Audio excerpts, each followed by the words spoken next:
Hello and welcome to BYJU'S IAS. Let's take up the analysis of today's The Hindu newspaper by looking at an article from page number 7 of the Delhi edition. This article contains an interview with former Union Secretary G.K. Pillai and with India's former permanent representative to the UN, Mr. Syed Akbaruddin. Mr. G.K. Pillai retired as a senior IAS officer and Mr. Syed Akbaruddin retired as a senior IFS officer. So, as former senior civil servants, they would have dealt with a lot of sensitive classified information of the government. Hence, the Hindu is asking these retired officials whether they should be barred from disclosing any of those sensitive information. See, this topic is in news because recently the government of India prohibited retired officials from revealing or disclosing any sensitive classified information into the public domain. And this particularly applies for those retired officials who have worked in several security agencies, intelligence agencies, and other sensitive departments and ministries of the government. As per the latest guidelines, retired officials can disclose any such classified information only after obtaining prior clearance from the current heads of these organizations. See, usually retired officials who would have worked in security agencies and intelligence agencies, they often try to share some of the information in the public domain several years after they retire, either by writing a book, or by giving interviews, or by speaking about this information publicly, so that they can enrich the national security debates. But however, the risk with such disclosure is that most of the classified information can be highly sensitive in nature, and some of it could be related to ongoing operations of the government of India. And any revelation or disclosure of such highly classified sensitive information could affect the privacy and dignity of individuals, especially individual officials and leaders and politicians who would have made those decisions, and as well as it could lead to compromising the country's national security. But at the same time, if classified information is declassified after a certain time period, especially old information if it is released into the public domain, and if classified information that is non-operational in nature, if it is brought out into the open, it can definitely enrich debate, and it would not only satisfy the public's right to know about government information, but it would also help in developing better historical accounts of key events. So this entire domain of classified information is governed and regulated through the Official Secrets Act, through which serving civil servants are prohibited from revealing any sensitive information in the public domain. And even the service rules, along with this act, prohibits the current serving officers from expressing their personal opinion in the public domain, especially on policy matters, and they are even prohibited from criticizing the government. These provisions are absolutely valid and justified because, like I said, some of the information can be highly sensitive. They could be related to ongoing operations. And on the grounds of national security, any government would have the desire and the right to block such information from being revealed in the public domain. But however, after officials retire, after several years of these events, this classified information may not be as sensitive, and most of it, or at least a part of it, can be revealed in the public domain to enrich our understanding of historical events and as well as to contribute to the public's knowledge and fulfill the public's right to know about government operations. See, security and intelligence agencies are known to engage in highly sensitive operations and as well as in covert operations, which cannot be spoken about in the public domain during the course of the operation. So during the course of the operation, such sensitive information should be guarded tightly by the government, and at any cost, it should not be revealed in the public domain, or else it will compromise national security and also affect individual safety and dignity. However, after several years of these operations, after this information has become old and outdated, and especially those information which is not even related to operational matters, they should be streamlined and brought out into the public domain. And this entire debate of classification and declassification happens to be a very sensitive subject under national security. See, any government would like to control more information, especially classified government information, on the grounds of national security. Even democratic governments are known to do this. And in matters of national security and with regard to covert operations and highly classified decisions, the government has every right and it is even justified to control this flow of information. But at the same time, the public also has a right to know, and if not immediately, at least several years later, the public definitely have a right to know about some of this information. This is where the topic of declassification of classified documents and disclosure of sensitive information comes into question. For example, in countries like the United States, there is a declassification policy that has been put in place, and 30 years later, most of the classified reports and information is declassified after following a thorough review process. During this review, if any sensitive information is still found which could affect current status of relations or which could affect current operations, then only that part of the information is redacted or blocked out, and the rest of the classified documents are freely shared into the public domain by the government itself. But unfortunately, in India, we do not have any such official disclosure or declassification policy.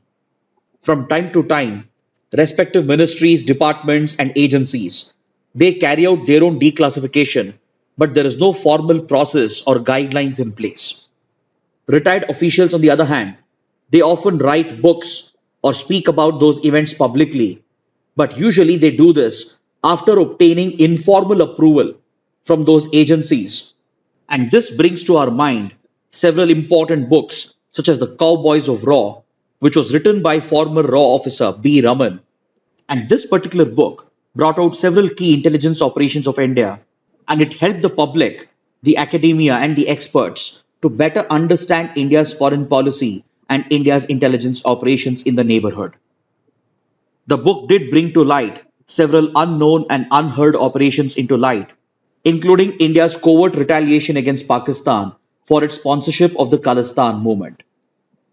On similar lines, several former army officers and officers of the BSF, RAW, and SFF, they have written several accounts about India's covert war in East Pakistan, through which Indian security forces and intelligence agencies played a direct role in the liberation of Bangladesh. But in all these cases, the officers who spoke about them or who wrote about them, they were not charged under the Official Secrets Act because there was an informal process through which their documents, their writings, and their speeches were verified by the security agencies before the information was revealed in the public domain. So now the government is trying to put in place a formal process, a formal procedure through which prior clearance or prior vetting can be done before retired officials reveal any classified information in the public domain. In this regard, there are two key questions that need to be addressed. One, what would be the time limit after which classified information can be revealed by retired officials? For example, in the US, there is a clear-cut policy with a well-defined time limit and with a well-established review process. In India, can we follow a similar review process? And can we set defined time limits following which documents and information needs to be declassified by the government? The next question is, how do you define sensitive information? Who gets to define it? How will you identify a piece of classified information which is related to an event 20 or 30 years ago? Is it still sensitive or is it still related to any ongoing operations or not? So to address these questions, we need a clear-cut, well-defined declassification policy in place that provides for a clear time limit and as well as a fair and balanced review process through which sensitive and classified information can be reviewed and filtered out. These two retired officials are of the opinion that a majority of the government's classified information today can be easily declassified, but however, a small percentage of the information which is related to ongoing operations and policies should be withheld and held back by the government. So essentially, the restrictions on revealing classified information should be determined entirely on the basis of operational calculations. Any classified information which is too old, which is not related to operational matters, should be immediately declassified by the government, and for this, a balanced and well-defined declassification policy should be put in place. Whereas recently classified information, which is highly sensitive in nature and which is related to ongoing operations, they should be tightly regulated. And such a balanced policy will help in striking a balance between the government's need to control information on national security matters and the public's right to know about key events and developments. Next, there are a couple of articles on page number 6 that are related to the topic of center-state relations. So first, let's look at this column related to the latest political standoff that occurred between the central government and the state government of West Bengal. See, recently West Bengal was hit by a massive cyclone, and following this disaster, emergency relief work was being taken up by the state government and the local administration.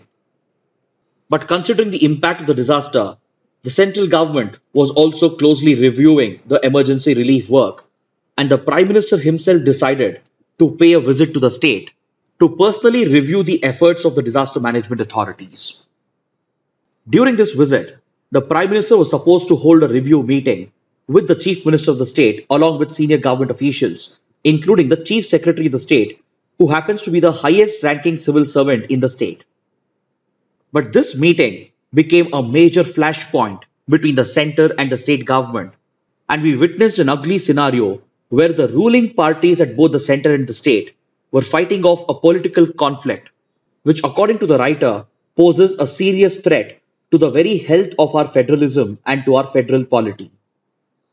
During this meeting, it was alleged by the center that the chief secretary, along with the chief minister, they turned up late to the meeting and they made the prime minister wait.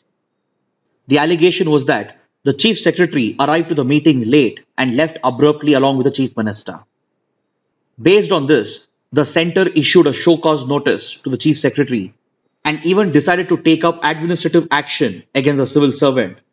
And just one day before he was to retire, he was called back to the center by the central government, and he was even being threatened by the center to be charged under relevant provisions of the Disaster Management Act for failing to comply with the directions of the central government.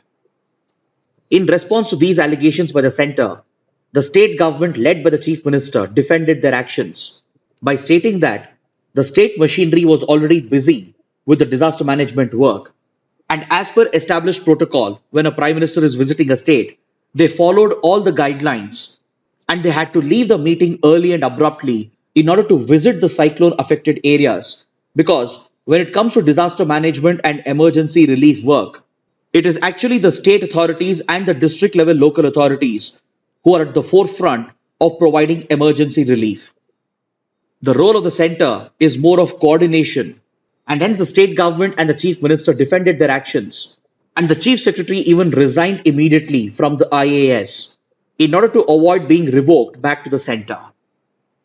So on this ugly political standoff that happened in West Bengal, many legal and constitutional experts have pointed out that such events and such conflicts between the ruling parties at the center and the state threatens to destroy the federal polity of the country, and it poses a serious threat to the health of federalism in the country. Because here the question is about political federalism. See, constitutional and legal experts have argued that India happens to be a union of states as per the constitution. Then if you carefully evaluate our constitutional provisions, we can say that India is a quasi-federal setup. Even though federalism is a part of the basic structure of the constitution does have several provisions and features which clearly displays its unitary bias, that is, its bias towards the center, and hence experts label India as a quasi-federal setup. But this, however, doesn't mean that the states are anyway subordinate to the center. It is this fine line which defines the very nature of center-state relations in the country. And even though India is a union of states where the union is indestructible and the states are destructible, and even though the constitution clearly displays a unitary bias with quasi-federal features, the states in no way are subordinate or under the direct authority of the center. The states enjoy their own jurisdiction and even supremacy in certain subject matters as compared to the jurisdiction of the center, and the Disaster Management Act itself makes it clear that the state and the local authorities have a primary role in disaster management. So the question of attending a meeting or skipping a meeting or being late to a meeting cannot be used as an excuse by the center to threaten the federal polity of the country. Then also one needs to remember that the All India services such as the IAS was established through the constitution in order to provide for uniformity in our public administration and to provide for administrative unity in this diverse country. As Sardar Patel said, the All India services form the very backbone of the government machinery, and offices of the All India Services provide for this administrative unity in the country. These officers, as you know, are recruited by the UPSC in a fair and independent manner, but they are appointed by the President of India. So this brings the All India Services under the direct command of the President. But however, following their recruitment and appointment, they are allotted to their state cadres, where they work and function for a very long period under the authority of the state governments. So when All India Service officers are working in their respective state cadres, they fall under the complete administrative control of the state governments. But the very same officers can be taken on central deputation as well by the central government. But this is done only on the basis of consultation and concurrence with the respective state governments. If the center is looking to depute an All India Service officer working in his state cadre to the central government, then the center will always consult with the concerned state, take its opinion, and only after both the governments concur are state officers brought to the center on central deputation. But as you saw in this incident, none of these norms were followed by the center when the chief secretary, the highest ranking civil servant, was revoked and was ordered to come back to the center. And even a show cause notice was issued to press charges against him under the Disaster Management Act. But if you look at this provision of the Disaster Management Act, that is Section 51B, it clearly states that this provision is meant for willful disobeying of orders of the center, and it is specifically meant to deal with those cases where officers are defying lawful orders of the government. But misinterpreting this provision and applying it for other contexts to settle political scores between the ruling parties is uncalled for, and this, according to the writer, could threaten the very health of our federal polity. He says that such unnecessary conflicts between the center and the state is completely avoidable, and both the center and the state should work towards building political federalism in the country, just like the Constitution has defined legislative federalism, financial federalism, and administrative federalism. That is, the ruling party at the center needs to understand that the state governments are not subordinate to the center, and at the same time, the ruling parties at the state level should work in tandem and create a harmonious working relationship with the center and other state governments. Next, we have another article on page number 6 that deals with the topic of center-state relations. This editorial calls for better relations not just between the center and the states, but it also calls for a consultative mechanism between the states. See, in the current political environment, several opposition-ruled states have expressed serious concerns and reservations about the unilateral decision-making of the center. Now, honestly, to be fair, this is a problem that exists not just today, but it is a problem seen in the Indian polity since independence.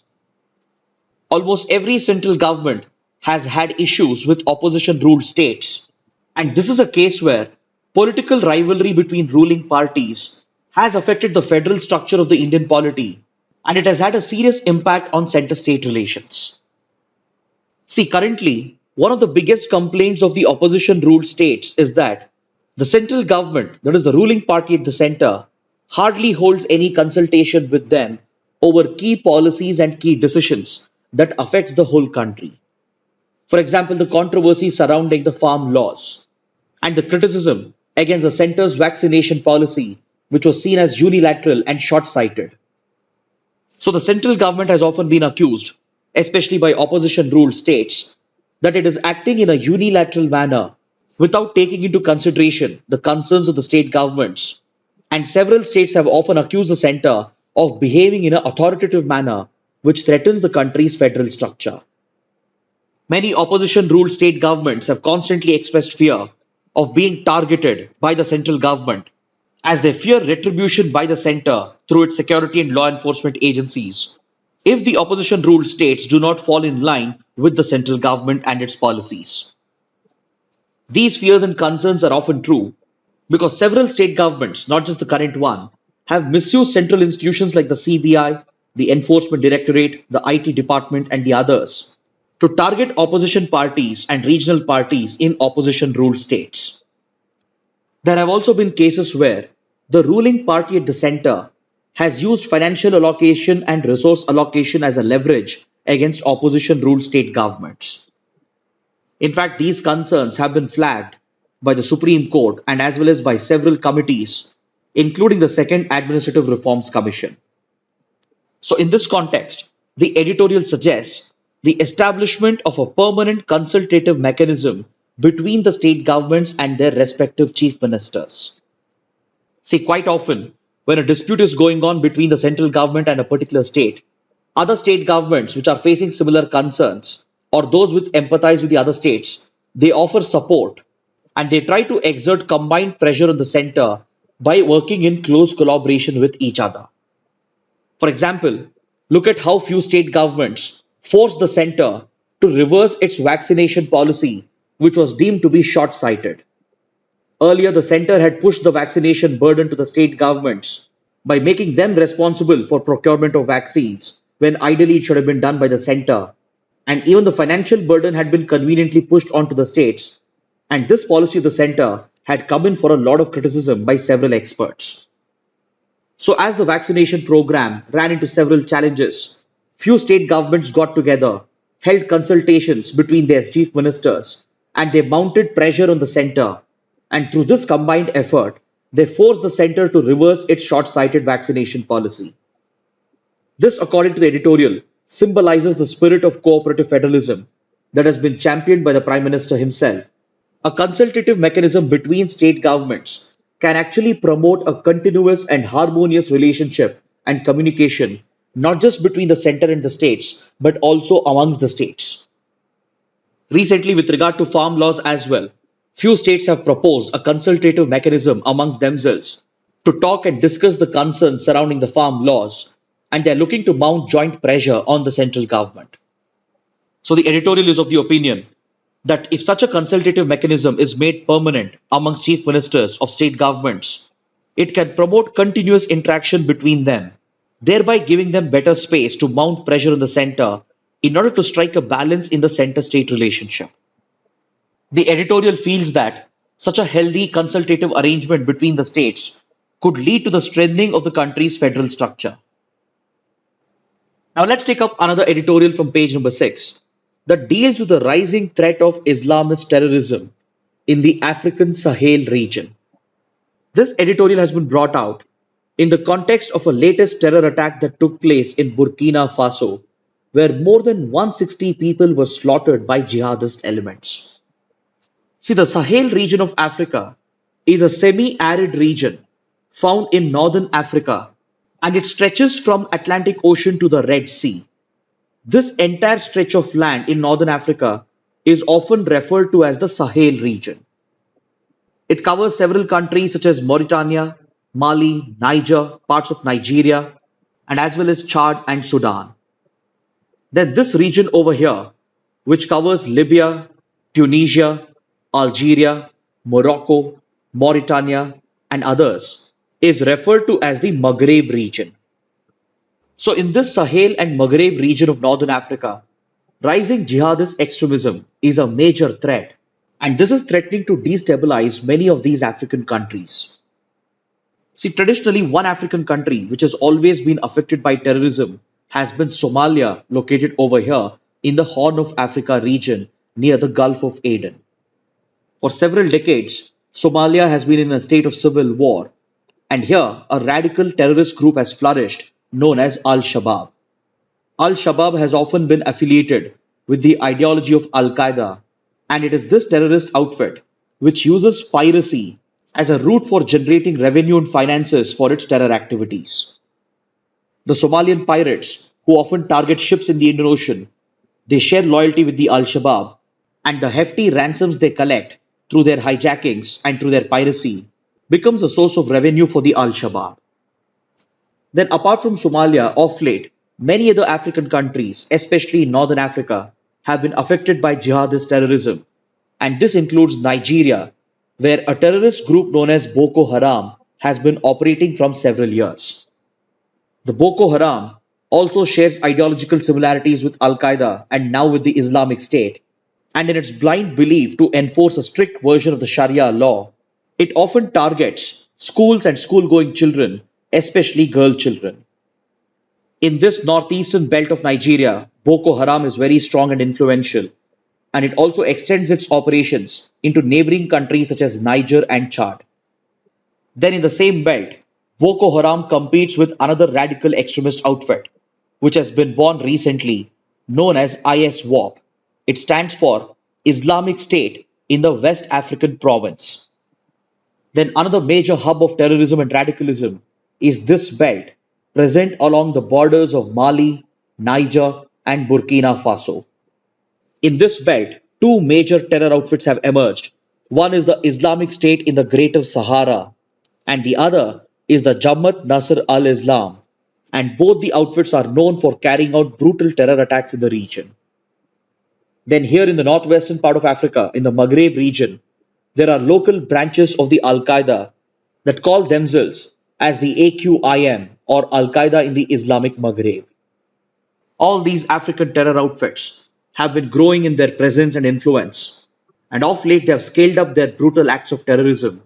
And anyone who doesn't pledge loyalty to their ideology is immediately eliminated by being labeled as kafirs or as non believers. This rising terror threat is being played out in the entire Sahel region, and counterterrorism experts point out that the rise in jihadist terror activity in these countries is directly connected with what happened in Libya a few years ago. See, until 2011, Libya was a stable country even though it was under an autocratic, authoritative dictatorship. Libya was ruled by a dictator known as Muammar Gaddafi. But in 2011, when the Arab Spring movement hit the MENA region or the Middle East North Africa region, several Western countries tried to exploit the opportunity for fulfilling their own geopolitical purposes. See, Arab Spring was a revolutionary pro democracy movement that spread like wildfire or it went viral across the Middle East North Africa region. The Arab Spring movement was largely based on social media platforms such as the Facebook, and this revolutionary pro democracy movement started in Tunisia, the small North African country, and spread quickly to many other countries in the region, including Egypt, Libya, and the others. Initially, when the Arab Spring movement began, it was a genuine organic movement which was organized on Facebook that brought down several dictatorships, leading to the establishment of democracy. The Arab Spring saw success in Tunisia and then later in Egypt. But when the same movement spread to Libya and many other countries, regional and global powers saw this as an opportunity to manipulate the events for their geopolitical purposes in order to fulfill their national interests. So, Libya was one place where the Western countries meddled. They capitalized on the momentum of the Arab Spring movement and they pushed for regime change. So, when the pro democracy movement hit Libya, Western countries led by US, UK, and France, they gave complete support to rebels, and in some cases, they even backed and funded jihadist elements in order to bring down dictators for fulfilling their national interests. So, in Libya, these countries carried out an invasion under the NATO and they pushed for regime change, and eventually, Muammar Gaddafi was assassinated. So, as the stable government in Libya fell, the country became a free playground for radical jihadist elements who were initially backed by several regional and global powers. From here, they quickly expanded their influence to set up jihadist safe havens across the Sahel region because this semi arid region of North Africa is known for poverty and countries are underdeveloped in this region. So, as a result, we have weak governments, very poor law enforcement. The region is even known as a lawless region, and there is a major power vacuum. This vacuum in power, in administration and governance, was quickly filled by many radical terrorist outfits, including various branches of the Islamic State and the Al Qaeda. So, from 2012 to 2019, several terrorist and jihadist outfits they flourished in the Sahel region. And post 2019, after the ISIS was defeated in the Levant region, that is in the Iraq-Syria region, by US and Russia, then many of the Islamic State fighters who were from Africa, they headed back to their countries in the Sahel region, and now they started spreading their radical ideologies in the Sahel countries. So, as a direct result of all these events, in the last 3 to 4 years, radical terrorism has increased significantly in the Sahel region, and Burkina Faso is one of the biggest victims. Even countries like Mali, Mauritania, Niger, Nigeria, they've all been severely affected. And now the responsibility lies with the global powers, such as US, France, NATO, the United Nations, and of course, the United Kingdom, to help out the Sahel governments and the countries here to build their counter-terrorism capacities in order to wage an effective war against jihadist terrorism. These countries are already in a position to deliver this assistance because the US already has a drone base in Niger, and the US also has a strong military and intelligence presence across these countries. And former colonies, that is France and Britain, even they have a significant military presence here. In fact, France even helped out many countries when radical terrorism started rising in this region. France has even deployed troops over here and it actively conducts counter terror operations in this region. So, now considering the seriousness of this threat, the time has come for these countries to wake up and assist the local governments to build their counter terror capabilities in order to defeat these jihadist networks. Now, let's take up the mains practice questions.